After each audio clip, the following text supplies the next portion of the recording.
This is lecture 66D in the ABCs of Communism series of lectures that we're accompanying volume 5 with. And our subject is from feudalism to colonial subjugation, and we'll begin with the discussion of the Asiatic mode of production. In 1847, in his Poverty of Philosophy, Marx discusses India as a society where village-based production coexists with ruler-controlled common land property. After 1850, Marx's view of Asia outlined a specific mode of production for the region in a series of articles he wrote in 1853 for the New York Daily Tribune. And herein he dealt in detail with India and to a lesser degree with China. From 1852 to 1861, Marx wrote these articles, and he described what he called the Asiatic mode of production as the Asian form of slavery and feudalism.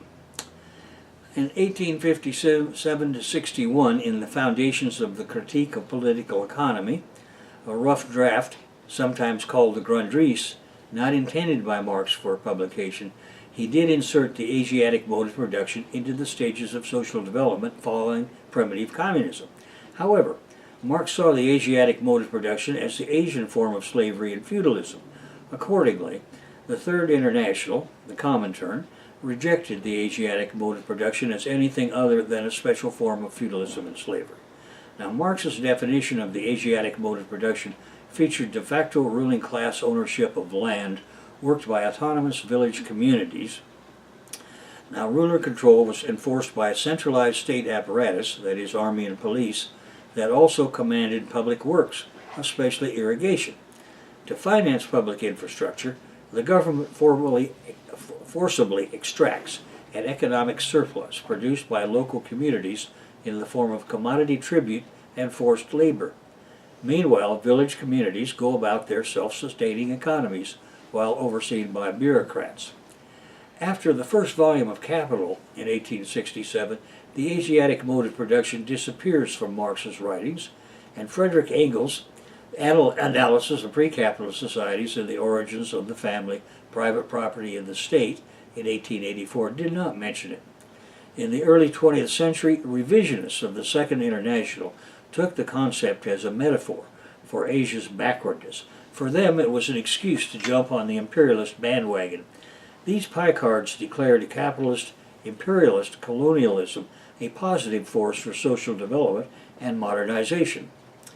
In his book Oriental Despotism, written in 1957, the reactionary social writer Karl Wittfogel employed a false characterization of Marx's original comments as part of his indictment of the Soviet Union, which he characterized as a manifestation of totalitarianism akin to Asia's hydraulic civilizations. Great bureaucrat-run societies existed at one or another point in the ancient world on the Indian subcontinent, in Indochina, East Asia, and Indonesia. In the literature, Indonesia is what Europeans thought of in their dark ages as the fabled Spice Islands.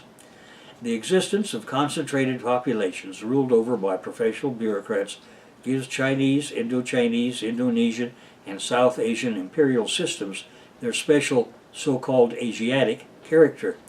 As we've seen, Karl Marx called them the Asiatic mode of production, and his Asiatic mode of production was in reality just the imperial bureaucrat-run slave and feudal stages of South Asia, the Far East, and Indonesia.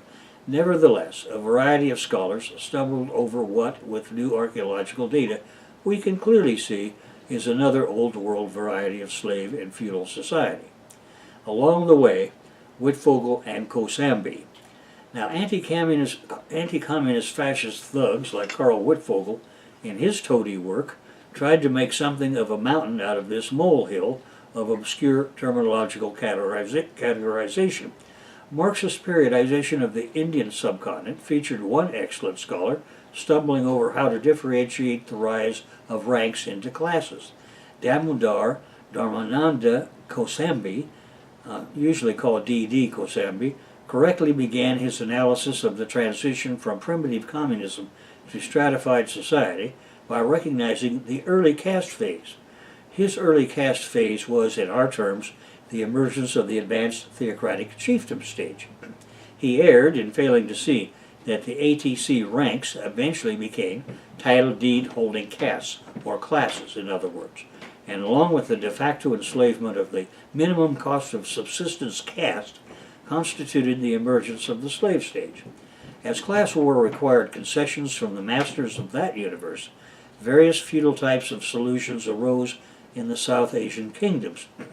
The absolute mode of production, control exercised by the human domesticating classes over the poverty-stricken masses, led to long periods of feudalism of the Asiatic variety. Now, in feudal South Asia, the era saw the composition of the Vedas and the seminal texts of Hinduism coalesce into Janapadas, which we have seen are monarchical, state-level polities, with their social stratification based on caste. The later Vedic civilization extended over the entire Indo-Gangetic plain and much of the subcontinent, as these major polities became the Mahajanapadas, that is, emerging empires from kingdoms. Now, we have the Magadha kingdom, and in one of these kingdoms, called Magadha, the Gautama Buddha and Mahavira propagated their Shramanic philosophies during the 5th and 6th centuries BC. And then we come to the Maurya and Gupta empires. Most of the Indian subcontinent was conquered by the Maurya Empire during the 4th and 3rd centuries BC. From the 3rd century BC onwards, Prakrit and Pali literature in the north and the Tamil Sangam literature in southern India started to flourish. And this was at the same time that wood steel had originated in South India in the 3rd century BC and was being exported to foreign countries. During the classical period, various parts of India were ruled by numerous dynasties for the next 1,500 years, among which the Gupta Empire stands out. These Maurya and Gupta imperial periods witnessed a Hindu religious and intellectual resurgence known as the Classical or Golden Age of India. During this period of Indian civilization, administration, culture, and religion, Hinduism and Buddhism spread over Asia. Kingdoms in southern India had maritime business links with Arabia and the Mediterranean, and Indian cultural influence spread over part of Southeast Asia, which led to the establishment there of Indianized kingdoms that was called Greater India. Now there are three empires. The most significant event between AD 600s and 1000s was the Tripartite Struggle centered on Kannauj. That struggle lasted for more than 2 centuries. It was between the Pala Empire, the Rashtrakuta Empire, and the Gurjara Pratira Empire. Southern India saw the rise of multiple imperial powers from the middle of the 5th century, most notable being the Chalukya, Chola, Pallava, Chera, Pandyan, and Western Chalukya empires. The Chola dynasty conquered southern India and successfully invaded parts of Southeast Asia, Sri Lanka, the Maldives, and Bengal in the AD 1000s. The early medieval period saw Indian mathematics influence the development of mathematics and astronomy in the Arab world, and the Hindu numerals were introduced. And then we have the coming of Islam. Muslim rule started in parts of North India in the AD 1200s when the Delhi Sultanate was founded in AD 1206 by Central Asian Turks. Earlier Muslim conquests made limited inroads into modern Afghanistan and Pakistan as the AD 700s, and the Delhi Sultanate ruled a major part of northern India in the early AD 1300s, but declined in the late 1300s, and this period also saw the emergence of several powerful Hindu states, notably Vijayanagara, Gajapati, Ahom, as well as Rajput, and these kingdoms, and also Mewar. In the AD 1400s, we saw the advent of Sikhism, Sikhism.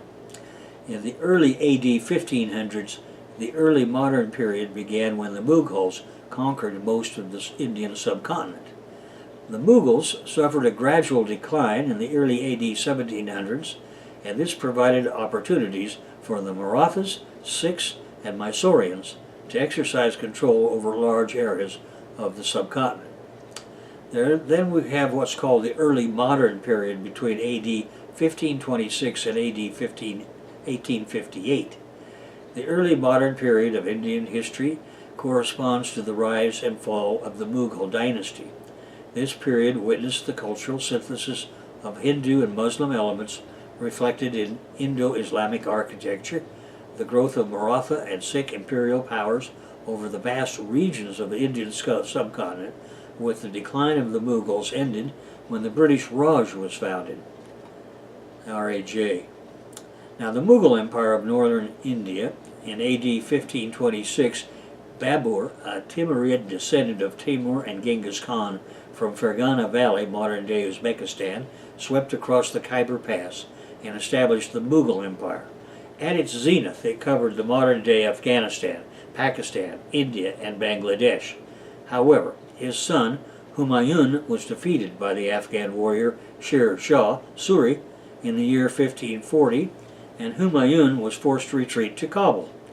After Sher Shah's death, his son, Islam Shah Suri, and his Hindu general, Humu Vikramaditya, established secular rule in North India from Delhi until AD 1556. After winning the Battle of Delhi, Akbar's forces defeated Hemu in the Second Battle of Panipat on 6 November 1556. The famous emperor Akbar the Great, who was the grandson of Babar, tried to establish a good relationship with the Hindus. Akbar declared Amari, or non-killing of animals, in the holy day of Jainism. He rolled back the jizya tax for non-Muslims, and the Mughal emperors married local royalty, allying themselves with local Maharajas, and attempted to fuse their Turco-Persian culture with ancient Indian styles, creating a unique Indo-Persian culture and Indo-Saracenic architecture. Akbar married a Rajput princess, Miriam-uz-Zamani, and they had a son, Jahangir, who was part Mughal and part Rajput, as were future Mughal emperors. Jahangir more or less followed his father's policies. The Mughal dynasty ruled most of the Indian subcontinent by AD 1600, and the reign of Shah Jahan was the golden age of Mughal architecture. He erected several large monuments, the most famous of which is the Taj Mahal at Agra, as well as the Moti Masjid, Agra, the Red Fort, the Jama Masjid, Delhi, and the Lahore Fort. The Mughal era was feudal India's last golden age. It was the second largest empire to have existed in the Indian subcontinent. It surpassed China to become the world's largest economic power at that time, controlling over 24% of the world economy. And it was the world leader in manufacturing, producing 25% of global industrial output. The economic and demographic upsurge, stimulated by Mughal agrarian reforms, intensified agricultural production. It was a proto-industrializing economy that began moving toward industrial manufacturing and a relatively high degree of urbanization for its time. The Mughal Empire reached its maximum territorial expanse during the reign of Aurangzeb and started its terminal decline in his reign due to Maratha military resurgence under Shivaji. Historian Sir J. N. Sarkar wrote, "All seem to have been gained by Aurangzeb now, but in reality all was lost." Vincent Smith echoed the same. The Deccan proved to be the graveyard not only of Aurangzeb's body, but also of his empire. Aurangzeb was India's most controversial king. He was less tolerant than his predecessors, reintroducing the jizya tax and destroying several historical temples, while at the same time building more Hindu temples than he destroyed. He employed significantly more Hindus in his imperial bureaucracy than his predecessors had, and he opposed Sunni Muslim bigotry against Hindus and Shia Muslims. However, he is often blamed for the erosion of the tolerant syncretic tradition of his predecessors, as well as increasing brutality and centralization, which may have played a large part in the dynasty's downfall after Aurangzeb, who, unlike previous emperors, imposed relatively less pluralistic policies on the general population, which may have inflamed the majority Hindu population. The empire, at any rate, went into decline thereafter and the Mughals suffered several blows due to invasions from Marathas, Jats, and Afghans. During the decline of the Mughal Empire, several smaller kingdoms arose to fill the power vacuum, and themselves were contributing factors to the decline.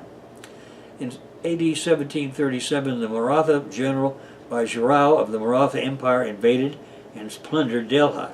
Under its general, Amir Khan Umrao al-Adat, the Mughal Empire sent 8,000 troops to drive away the 5,000 Maratha cavalry soldiers. Bajirao, however, easily routed the novice Mughal general, and the rest of the imperial Mughal army fled. In 1737, in the final defeat of the Mughal Empire, the commander-in-chief of the Mughal army, Nizam al-Mulk, was routed at Bhopal by the Maratha army, and this ended the Mughal Empire. The Bharatpur kingdom, under Jat ruler Suraj Mal, overran the Mughal garrison at Agra and plundered the city, taking with them the two great silver doors of the entrance of the famous Taj Mahal. Suraj Mal then melted these down in 1763. And we come in 1739 to an intra-ruling class war that I call the dogfight. Nader Shah was emperor of Iran, and in 1739 he defeated the Mughal army at the Battle of Carnatic. After this victory, Nader captured and sacked Delhi, carrying away many treasures, including the Peacock Throne. Constant native Indian resistance further weakened Mughal rule. Banda Singh Bahadur led the Sikh Khalsa against the Mughal religious oppression. Hindu Rajas of Bengal, Pratapaditya, and Raja Sitaram Ray revolted. Maharaja Shashasal of Bundela Rajputs fought the Mughals and established the Pana kingdom. The Mughal dynasty was reduced to puppet rulers by 1757, and the remnants of the Mughal dynasty were finally defeated during the Indian Rebellion of 1857, also called the 1857 War of Independence, and the remains of the empire were formally taken over by the British, while the Government of India Act of 1858 let the British Crown assume direct control of India in the form of the new British Raj, and they replaced the rule of the British East India Company. Now, the Maratha Empire in the early AD 1700s extended suzerainty over the Indian subcontinent. Under the Peshwas, the Marathas consolidated and ruled over much of South Asia, and the Marathas ended Mughal rule in India. The Maratha kingdom was founded and consolidated by Chhatrapati Shivaji, a Maratha aristocrat of the Bhonsle clan, who was determined to establish Hindavi Swarajya. Now, Sir J.N. Sarkar described Shivaji as the last great constructive genius and nation builder that the Hindu race had produced, quote unquote. The credit for making the Marathas a formidable power nationally goes to the Peshwa Bajirao I. Historians K.K. Datta wrote that Bajirao I may well be regarded as the second founder of the Maratha Empire. By AD 1725, the Maratha Empire kingdom had transformed itself into the Maratha Empire under the rule of the Peshwas, or prime ministers.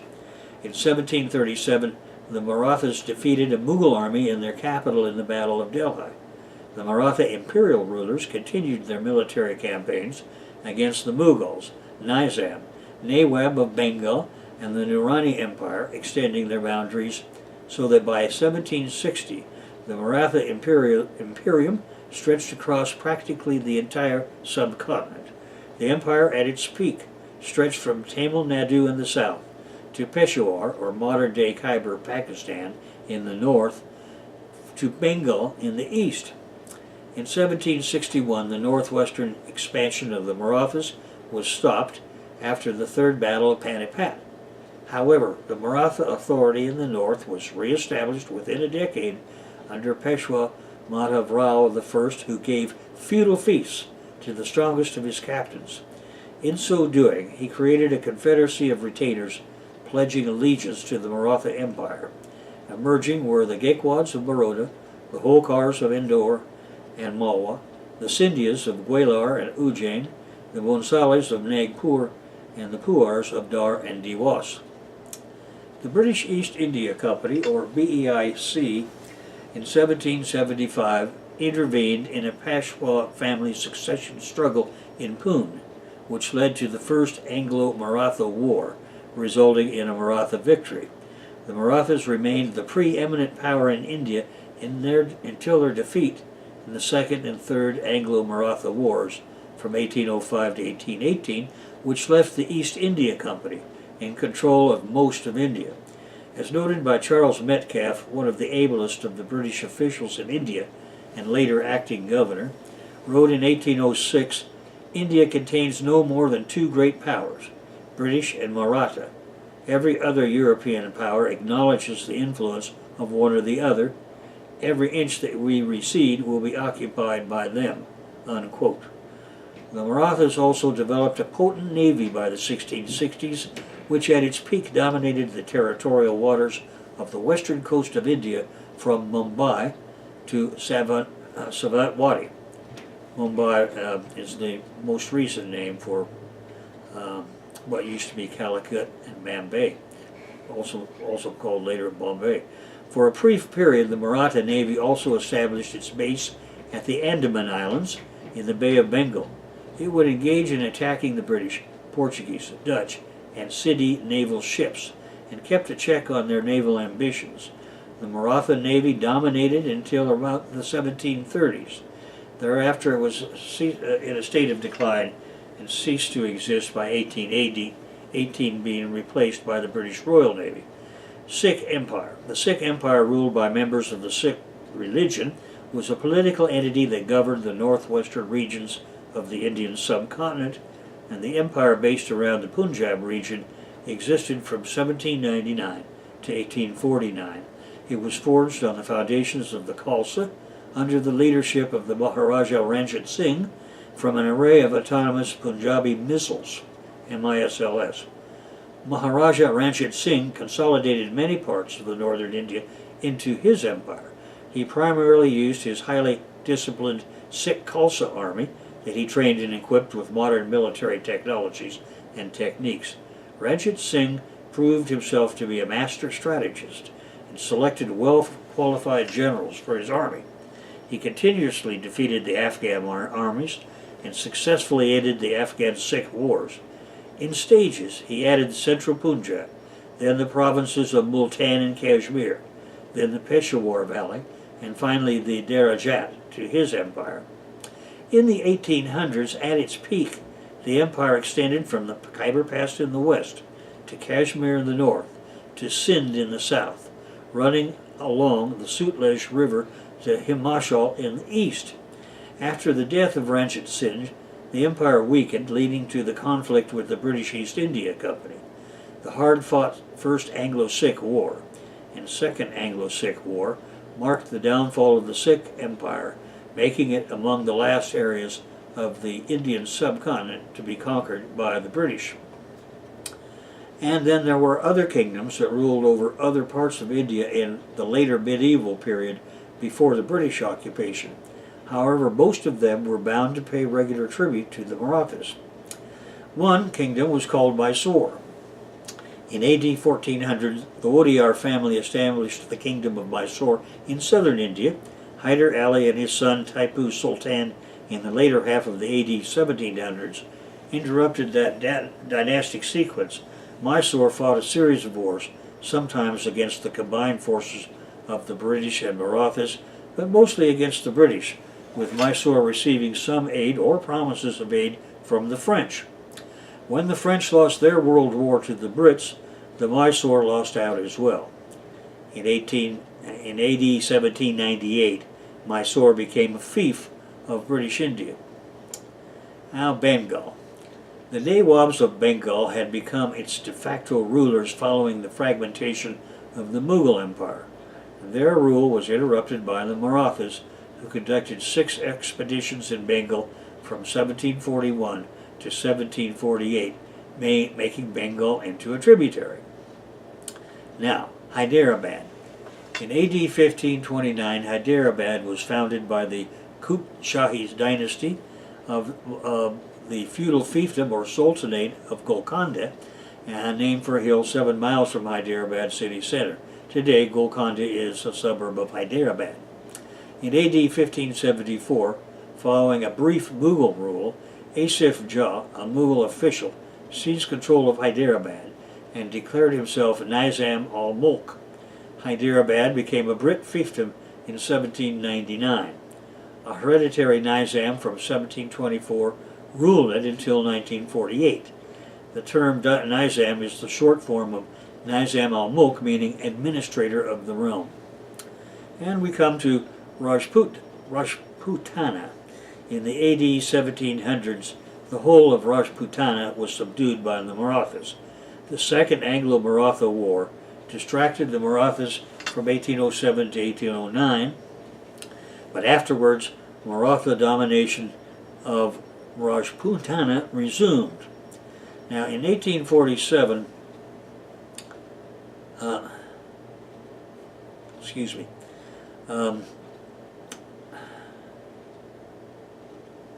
hereditary Nizam from 1724 ruled it until 1948. Now, Rajputana in the AD 1700s saw the whole subdued by the Marathas, and the Second Anglo-Maratha War distracted the Marathas, but afterwards Maratha domination of Rajputana was resumed. In 1817, the British went to war with the Pandaras raiders based in Maratha territory, thus the Third Anglo-Maratha War, and the British government responded to the demands of its owners, who also owned the BEIC, that is, the British East India Company, offering protection to the Rajput rulers from the Pandaras and the Marathas. By the end of 1818, similar treaties had been executed between the other Rajput states and Great Britain. Now, Gwalior. The Maratha Scindia ruler of Gwalior gave up the district of Ajmer Marwara to the British, and Maratha influence in Rajasthan came to an end. Most of the Rajput princes remained loyal to Britain in the revolt of 1857, and few political changes were made in Rajputana until Indian independence in 1947. The Rajputana contained more than 20 princely states, most notable being Udaipur Kingdom, Jaipur Kingdom, Bikaner Kingdom, and the Jodhpur Kingdom. After the First Anglo-Sikh War in 1846, under the terms of the Treaty of Amritsar, then the British government sold Kashmir to Maharaj Gulab Singh and the princely fiefs of Jammu and Kashmir, the second largest princely fief in British India, who was created by the Dogra dynasty. After the fall of the Vijayanagara Empire, the Payakara kingdoms emerged in southern India. They weathered invasions and flourished until the advent of the British. In the 1700s, Rajput rulers formed the Kingdom of Nepal. Which brings us to the subject of Western explorers and traders. In AD 1498, a Portuguese fleet under Vasco da Gama successfully discovered a new sea route from Europe to India. This paved the way for direct Indo-European commerce. The Portuguese soon set up trading posts in Goa, Daman, Diu, and Bombay, which is today Mumbai. Goa became the main Portuguese base until India annexed it in 1961. Next to arrive were the Dutch, with their main base in Ceylon, or Sri Lanka. They established ports in Malabar. However, the Kingdom of Travancore, during the Travancore-Dutch War, halted their expansion into India after the defeat in the Battle of Colonial. The Dutch never recovered from the defeat and no longer posed a large colonial threat to India. In the words of the noted historian Professor A. Sridhara Menon, a disaster of the first magnitude for the Dutch was the Battle of Colonial that shattered for all time their dream of the conquest of Kerala. The internal conflicts among Indian kingdoms gave opportunities to the European traders to establish political influence and appropriate lands. In AD 1619, following the Dutch, the British set up their west coast port of Surat. Then the French established trading outposts in India. All continental European powers controlled various coastal regions of southern and eastern India during the ensuing century. They eventually lost all their territories in India to the British, with the exception of the French outposts of Pondicherry and Chandernagore and the Portuguese colonies of Goa, Daman, and Diu. In AD 1617, the British East India Company, BEIC, was given permission by Mughal Emperor Jahangir to trade in India. In AD 1717, the increasing influence of the BEIC led the de jure Mughal Empire, the Mughal Emperor of the day, Farrukhsiyar, to grant them permits, or dastaks, for duty-free trade in Bengal. The Nawab of Bengal, Siraj-ud-Daulah, the ruler of the Bengal provinces, opposed British attempts to use these permits, however. And that brings us to the true First World War.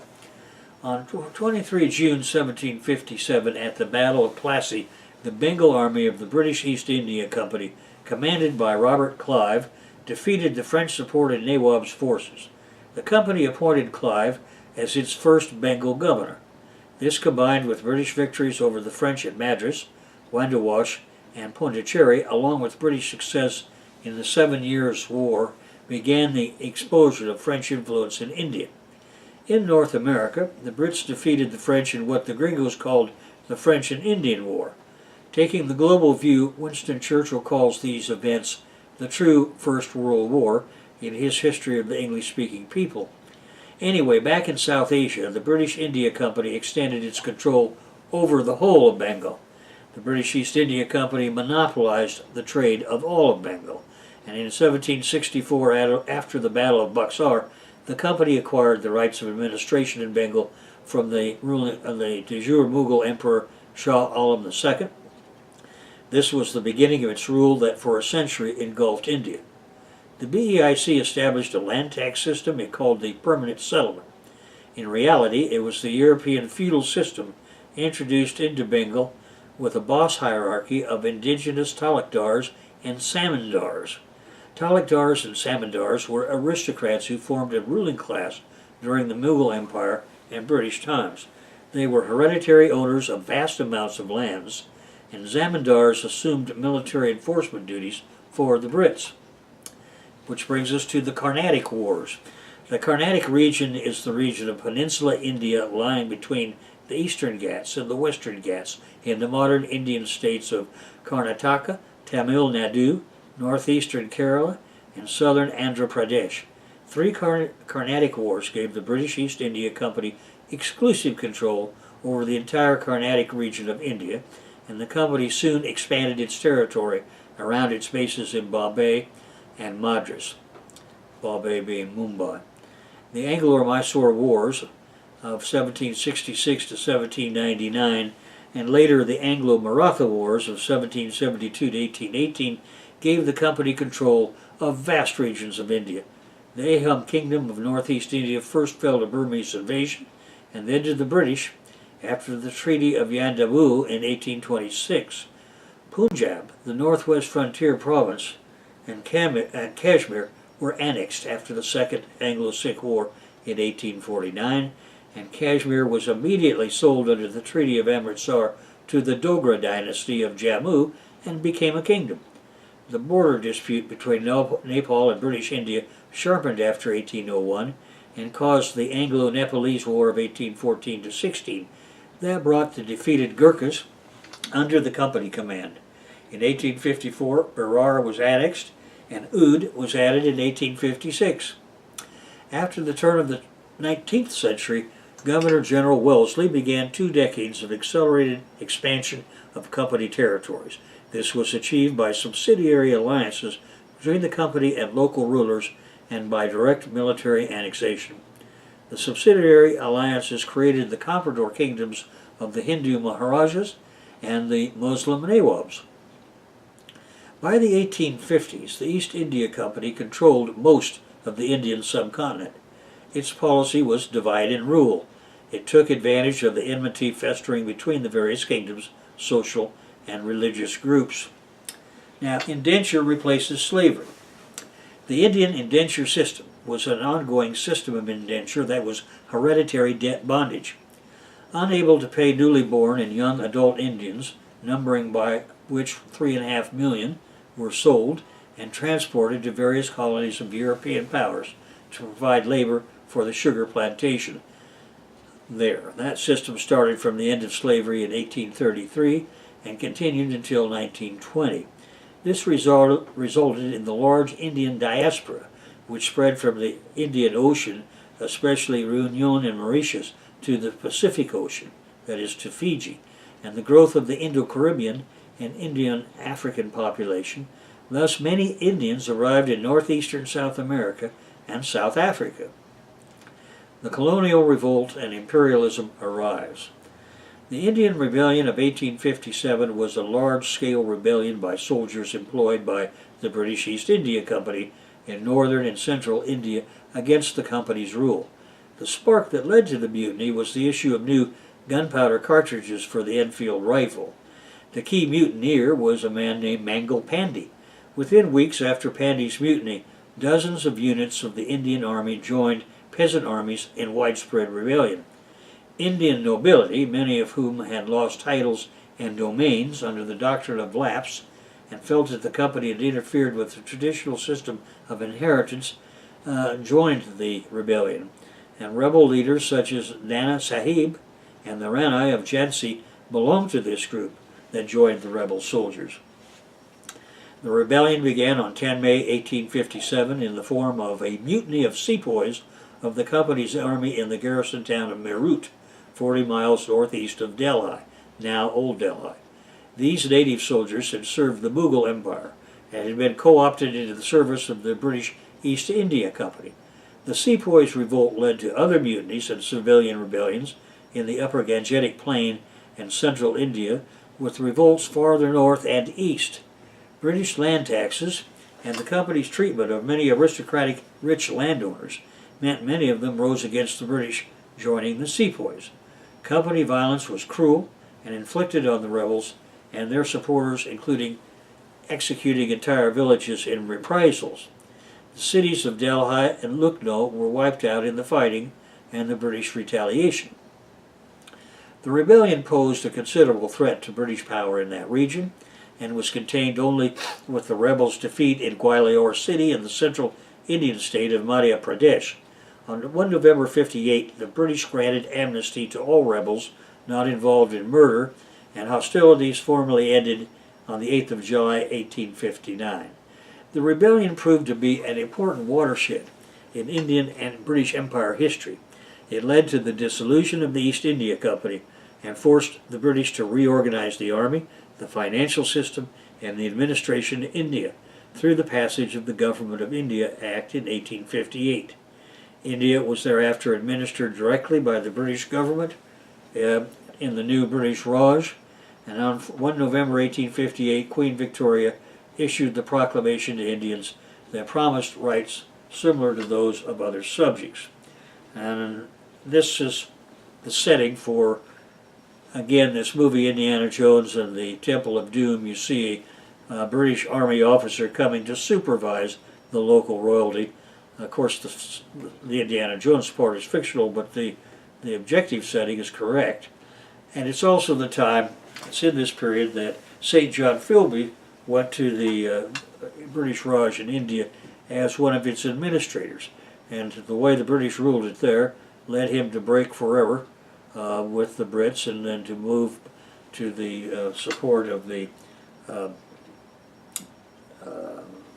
Arabs of the Saudi king Ibn Saud.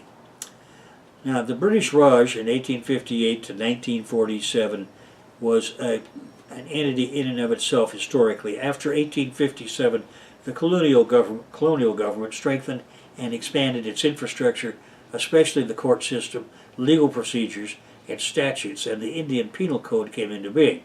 In education, Thomas Babington Macaulay had made schooling a priority for the Raj in his famous Minute of February 1835, and he had succeeded in implementing the use of English as the medium of instruction. So by 1890, some 60,000 Indians had graduated. The Indian economy grew at about 1% a year from 1880 to 1920, and the population grew at about 1% per year. From 1910, Indian private industry began to grow rapidly, and the Brit caps built a modern railway system in the late 1800s, which was the fourth largest in the world.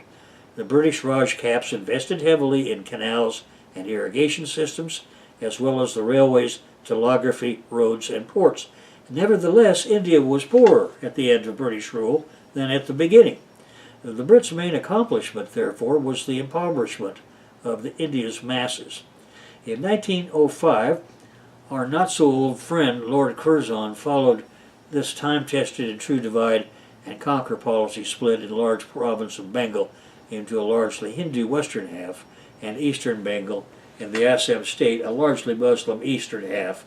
The people of Bengal were outraged at the apparent divide and rule strategy, and the reason I say our not-so-old friend Lord Curzon is that he's the one who refused to sit down with Bengals or shake hands with Lenin's emissary to London until he was ordered to do so by the Prime Minister there. Well, that's another story which we've already covered. In 1906, we saw the beginning of an organized anti-colonial movement in India. When the Liberal Party in Britain came to power in 1906, Curzon was removed.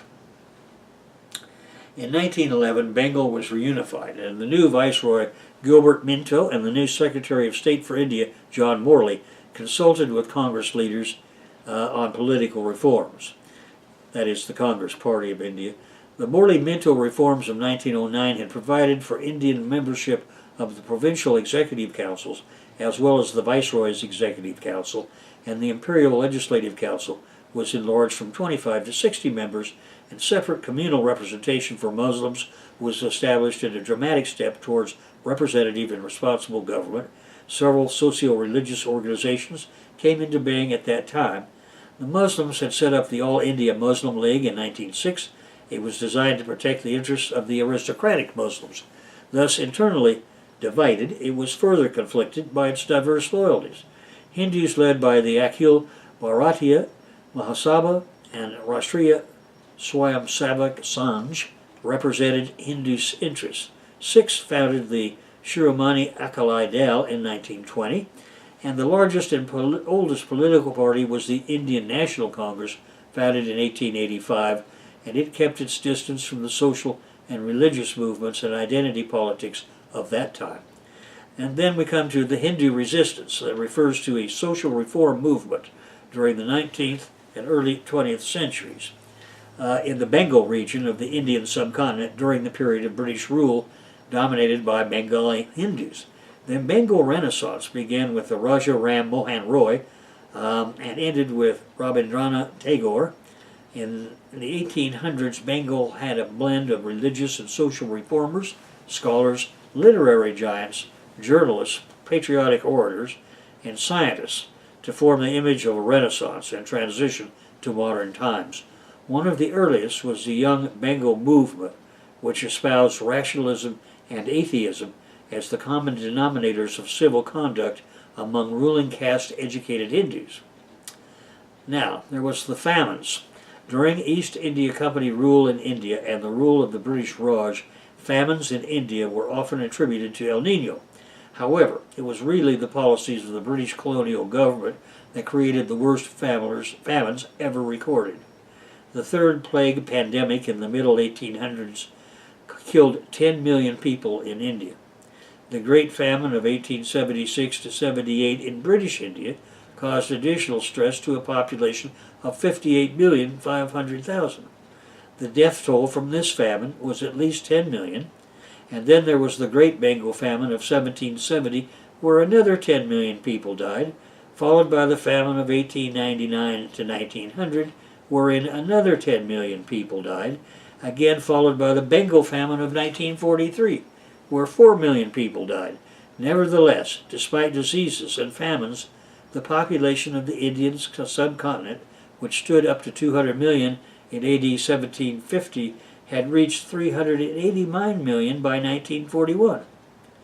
The British in India were small in number, yet they were able to rule 52% of the subcontinent directly and indirectly through Commodore Indian upper caste kingdoms. The British built a large British Indian army with all Brit senior officers, Often the essential state apparatus was the NCO and enlisted troops from minority groups such as Gurkhas from Nepal and Sikhs. The civil service was British filled with natives at the lower levels. Rising public leaders like Bipin Chandra Pal and Lala Lajput Ray, who advocated the Swadeshi boycott of all imported items, backed Bal Gangadhar Tilak. An early form of import substitution was led by the triumvirate popularly known as the Lai Bal Pal. Under them, India's three biggest provinces, Maharashtra, Bengal, and Punjab, shaped the demand of India's nationalism. In 1907, the Congress was split into two factions. The radicals, led by Tilak, advocated civil agitation and direct revolution to overthrow the British Empire and the abandonment of all things British. The moderates, led by leaders like Dadabhai Naoroji and Gopal Krishna Gokhale, wanted reform within the framework of British rule. The British adopted a carrot-and-stick approach in recognition of India's support during the First World War and in response to renewed nationalist demands. The means of achieving the proposed measure were later enshrined in the Government of India Act of 1919. That act introduced the principle of dual mode of administration, or diarchy, in which elected Indian legislators and appointed British officials shared power. After 1920, Mahatma Gandhi started a mass movement campaign against the British Raj, using largely peaceful methods, including non-cooperation, civil disobedience, and economic resistance. At the same time, Bolshevism arrived in India and undertook revolutionary activities against the British rule throughout the Indian subcontinent. Others adopt a militant approach, like the Indian National Army, that sought to overthrow British rule by armed struggle, and the Government of India Act of 1935 was UK imperialism's answer. However, the subcontinent did not gain independence from the United Kingdom until 1947. Then the British provinces were partitioned into the dominions of India and Pakistan, and the comprador regimes had no choice but to go along. Now, of special interest to us, of course, is the arrival of Bolshevism in India and the formation of the Indian Communist Party. So that is going to be the subject of our next lecture, and that will conclude our discussion for the moment of the slave and feudal period and the period of British colonialism in India.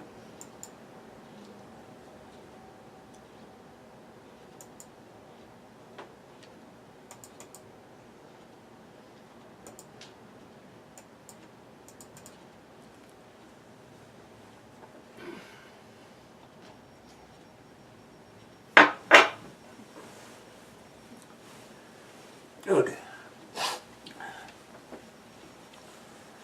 So that takes care of that lecture.